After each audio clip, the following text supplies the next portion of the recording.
पिछले 10 वर्षों में 1966 से लेकर आज तक हरियाणा में जिस वंचित वर्ग को उनका अधिकार नहीं मिल पाया था, प्रधानमंत्री जन आवास योजना के तहत जिनके मकान नहीं बन पाए थे उनको मकान देने का काम किया। यही कारण है बिना पर्ची खर्ची के नौकरी और 36 बिरादरी को क्या लेकर चलना।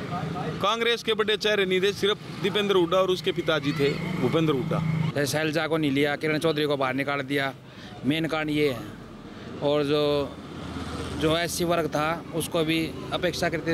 हरियाणा विधानसभा चुनाव संपन्न हो चुके हैं। मतगणना के बाद भाजपा जीत के जश्न मना रही है और कांग्रेस पार्टी अपनी हार के मंथन में जुट गई है। इस समय हम मौजूद हैं झज्जर छावनी के मोहल्ले में और यहाँ हुक्के की गुड़गुड़ाहट पर सैनी समाज की चौपाल के बीच हम लोगों से बात करने वाले हैं कि वो इस हार जीत के समीकरण को किस प्रकार देखते हैं और भविष्य में किस प्रकार की सरकार देखने चाहते हैं और भाजपा जीती तो जीती क्यों, हार के कारण कांग्रेस के क्यों रहे। सभी का हरियाणा तक में स्वागत है। भाजपा की जीत का सबसे बड़ा कारण ये रहा कि उसने हर अपनी नीति को, जो जनहितकारी नीतियां हैं, अंतिम व्यक्ति के छोर तक पहुंचाने का काम किया। पिछले 10 वर्षों में 1966 से लेकर आज तक हरियाणा में जिस वंचित वर्ग को उनका अधिकार नहीं मिल पाया था, प्रधानमंत्री जन आवास योजना के तहत जिनके मकान नहीं बन पाए थे उनको मकान देने का काम किया। बिना पर्ची बिना खर्ची के रोजगार हर घर में पहुंचाने का इन्होंने काम किया। भ्रष्टाचार पर एक कड़ा प्रहार किया।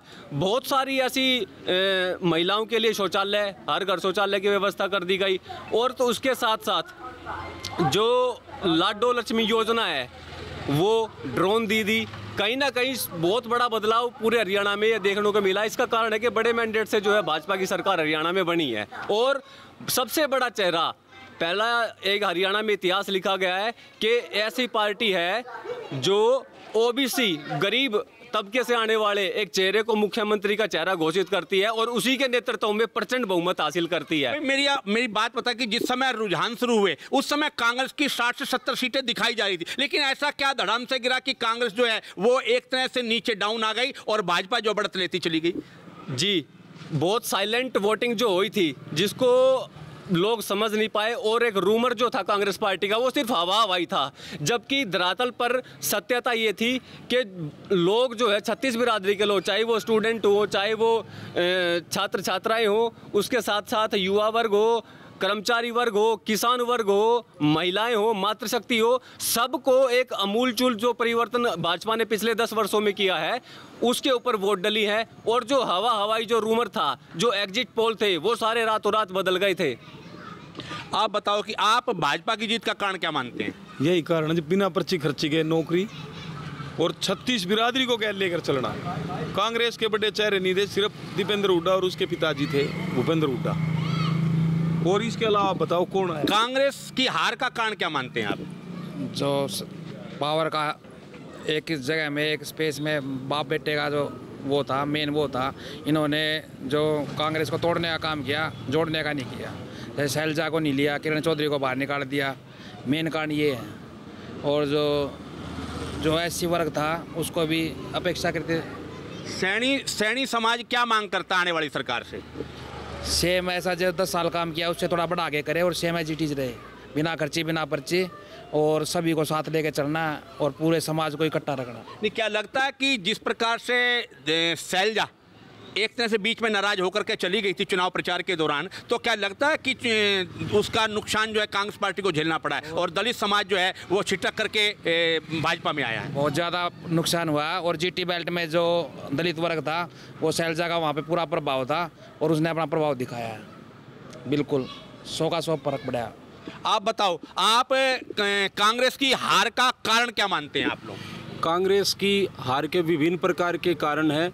कांग्रेस ने हमेशा ही असमानता की राजनीति की और एक व्यक्ति विशेष की राजनीति के कारण भी कांग्रेस पार्टी के जो आला कमान के नेता थे उन्होंने पूरे कांग्रेस पार्टी को अपने तक सीमित रखा और कांग्रेस पार्टी की और भी ऐसी बहुत सी वो थी जिससे काफ़ी विरोध था कांग्रेस के प्रति लोगों में।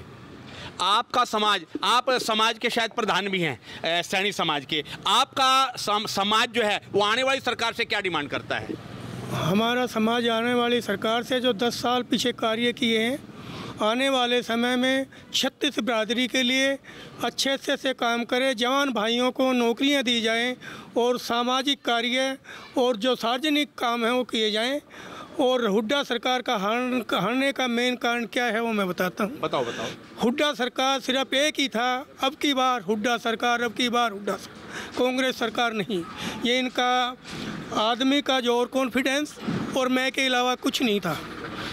तीसरा कारण कि उन्होंने और कॉन्फिडेंस रखा और उनकी अभद्र भाषा की वजह से कांग्रेस पार्टी को नुकसान हुआ। अपने से ज़्यादा वो किसी को समझते नहीं और उनकी ही पार्टी, उनके ही नुमाइंदे कांग्रेस पार्टी का नुकसान करते हैं। अभद्र भाषा का हर आदमी के साथ बर्ताव करते हैं। आप बताओ, आप भाजपा की जीत को किस प्रकार देखते हैं? आप बताओ। ये बताएं। ऐसा है जी, हार का कारण इनका जो भाजपा की जीत का पूछ रहा हूँ मैं। भाजपा की जीत का कारण यही है, धर्म की और अधर्म की लड़ाई थी। जो अपने धर्म पे जीवित थे वो अपना बढ़िया काम करके और आगे से भी करते रहेंगे। धार्मिक भावनाओं को भी ठेस पहुंचाने का काम कांग्रेस सरकार ने कर रही है, करती आ रही है और पहले भी करती आई है। ये आप कहते हैं कि आप धर्म की हानि बता रहे हो, आप कि कांग्रेस की तरफ से धर्म की हानि करने का प्रयास किया, ये कहना चाह रहे हो आप? जी हाँ। आप बताओ, आप कांग्रेस की हार को किस रूप में देखते हैं आप? जो है ना भाई, कांग्रेस की हार तो होगी। इनने 2016 में कदम उठाया कांग्रेसियों ने मिलकर, जब धर्म के ऊपर ये कांग्रेसी बांग्लादेश में हिंदुओं के बारे में अब लग नहीं बोले राहुल, तो इसलिए हार का ही कारण है। हुड्डा का एक छत्र वर्चस्व था कांग्रेस पार्टी पे, तो इस बारे में आप क्या कहेंगे? हुड्डा का बिल्कुल एक छत्र वर्चस्व रहा है। पिछले 15 सालों में देखिए, उन्होंने सिर्फ और सिर्फ अपनी पार्टी के ही प्रदेश अध्यक्षों का इस्तीफा लेने का काम किया। और जो अध्यक्ष सबसे कांग्रेस के इतिहास में जो सबसे मेहनती प्रदेश अध्यक्ष था, उनको जान से मारने का काम किया।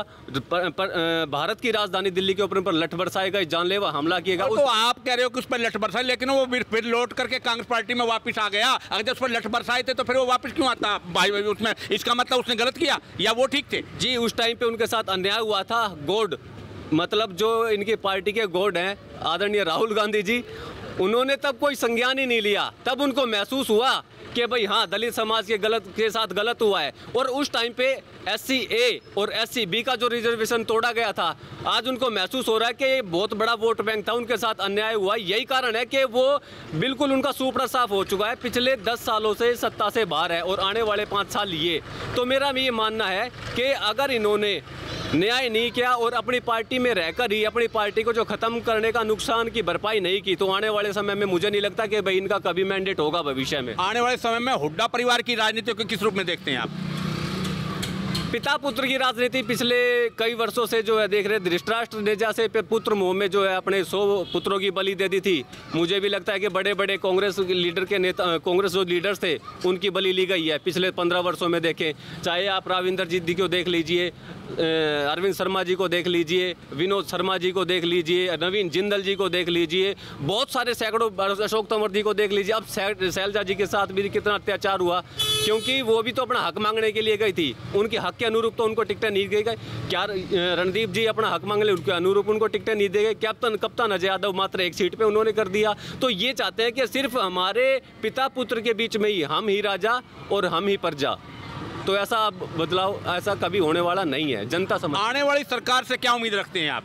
आने वाली सरकार से उम्मीद भी है और हम कामना करते हैं कि जो उन्होंने मैनिफेस्टो जारी किया है SC-A और SC-B वर्ग का, जो DSC वर्ग का है, सबसे पहले तो उसको पहली कलम से लागू करें और 2 लाख जो रोजगार हैं उनके ऊपर अपनी जो बिना पर्ची बिना खर्ची वाली पॉलिसी है उसको जो है निरंतर जारी रखें। किसानों के लिए जैसे हरियाणा पहला राज्य इन्होंने बना दिया भाई, 24 फसलों पे MSP देने वाला पहला है, तो उसमें भी बहुत अच्छी टेक्नोलॉजी की जो है बढ़ोतरी करें। मातृशक्ति के लिए लाडो लक्ष्मी योजना है, उसको भी जो धरातल पर लागू करें और जो भी कमियां रह गई हैं उनको शीघ्र पूरा करने का काम करें, ऐसी हम उम्मीद करते हैं।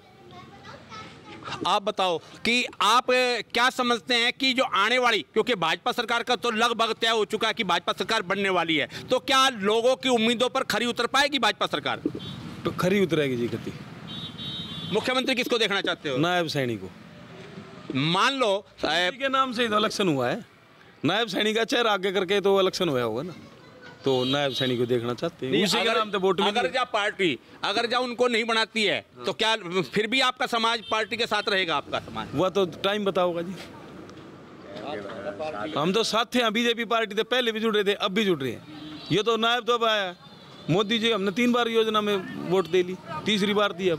तो ओबीसी का फायदा भाजपा को मिला है? ओबीसी थे ही तो सरकार बनी है, और वैसे 36 बिरादरी का और साथ था। शैलजा जैसे छिटक करके चली गई थी, उसकी वोट बैंक का फायदा सारा ही हुआ है। तो ये थे जज्जर छावनी के सैनी समुदाय के काफ़ी संख्या में बैठे लोग, जिन्होंने एक मुश्त आने वाली बीजेपी सरकार की सराहना की है और उन्होंने उम्मीद की है कि आने वाली जो बीजेपी सरकार है ये लोगों की उम्मीदों पर खरा उतरेगी, युवाओं को रोजगार देने के लिए, विकास के लिए काम करेगी और नशे को जो है वो हरियाणा से ख़त्म करने का, अपराध मुक्त हरियाणा को बनाने का जो है वो सरकार उस दिशा में काम करेगी। हरियाणा तक के लिए जज्जर छावनी से प्रथम शर्मा।